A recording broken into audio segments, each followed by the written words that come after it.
Retour en France avec Mathias Serna qui se demande s'il ne faudrait pas prendre des décisions plus radicales que de simples référendums sur la sortie du nucléaire et qui, selon lui, devrait être une suite logique. Moi,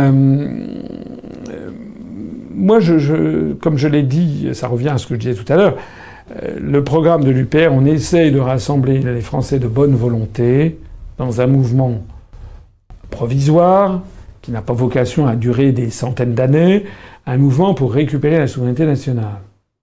Pour essayer de rassembler tout le monde, les sujets clivants, je parlais de l'immigration il y a quelques instants, il y en a un autre sur la dette publique, il y en a un troisième sur le mode énergétique, en particulier l'énergie nucléaire, ce sont trois sujets très importants, très graves, et où il est difficile d'avoir des idées du type « il n'y a qu'à faucon ». Parce que souvent, les gens qui disent « il n'y a qu'à faire ci, il faut qu'on fasse ça », en réalité, ne se sont pas penchés en conscience longuement sur les dossiers. Dès qu'on commence à regarder les dossiers en profondeur, ça veut dire que c'est un peu compliqué. Donc c'est le cas pour les questions énergétiques, c'est le cas pour l'énergie nucléaire.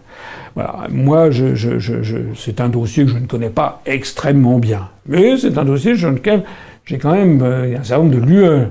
J'ai quand même réexaminé ça depuis un certain nombre d'années.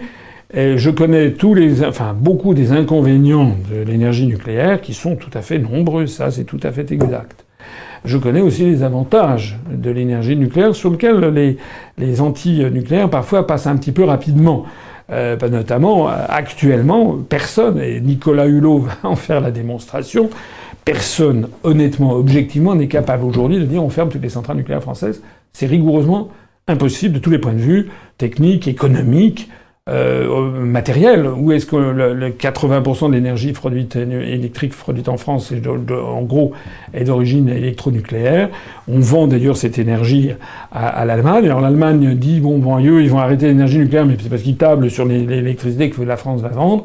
Donc tout ceci est vrai. Alors, il est vrai aussi qu'il y a l'Allemagne, le Japon qui ont pris des mesures restrictives sur le nucléaire.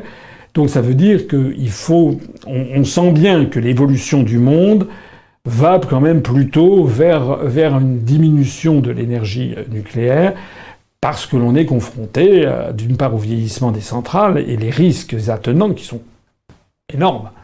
Lorsque tout va bien, ça va bien, mais lorsqu'il y a un Tchernobyl ou un Fukushima, d'un seul coup, on est saisi de vertige devant le risque pour l'humanité. Et puis surtout, et plus généralement, c'est qu'est-ce qu'on fait des éléments, des déchets radioactifs, comme on dit, qui ont des demi-vies qui peuvent s'étaler sur des milliers et des milliers d'années. Ce sont vraiment des sujets très, très graves, en effet. C'est la raison pour laquelle il faut, je pense, que l'on parle en adulte aux Français en leur demandant qu'est-ce qu'ils souhaitent. Si on va vers la fermeture du nucléaire, ça veut dire que ça aura un coût très, très, très, très important, très, très, très important dans le portefeuille de monsieur et madame tout le monde. Voilà. Et de toute façon, ça ne pourra pas se faire immédiatement. Mais moi, je crois qu'il faut avoir cette politique de pédagogie. Je préfère ça plutôt que les partis politiques qui disent oui, on va faire ci, puis qui ne le font pas. Je crois que M. Hollande s'était fait élire quand même en disant qu'il allait fermer la centrale de Fessenheim. 5 ans après, il tire sa révérence et la centrale de Fessenheim n'est toujours pas fermée. Ce qui prouve, j'imagine qu'il a quand même essayé de la fermer. Et puis, il n'y est pas parvenu parce que les contraintes étaient trop importantes. Voilà. J'ai bien conscience que ma réponse n'est pas faite pour satisfaire aucun camp, mais je crois qu'elle est honnête intellectuellement et qu'elle est juste. Moi, ce que je ne voudrais pas, il y a une chose que je ne voudrais pas, si un jour je suis élu président de la République, c'est raté pour cette fois-ci, mais qui sait pour la prochaine fois. Il y a une chose que je ne voudrais pas, c'est que les gens aient le sentiment d'avoir été floués. Voilà. Moi, je dis ce que je ferai, et je dis aussi ce que je ne ferai pas, je dis aussi quels seront les problèmes auxquels on sera confronté.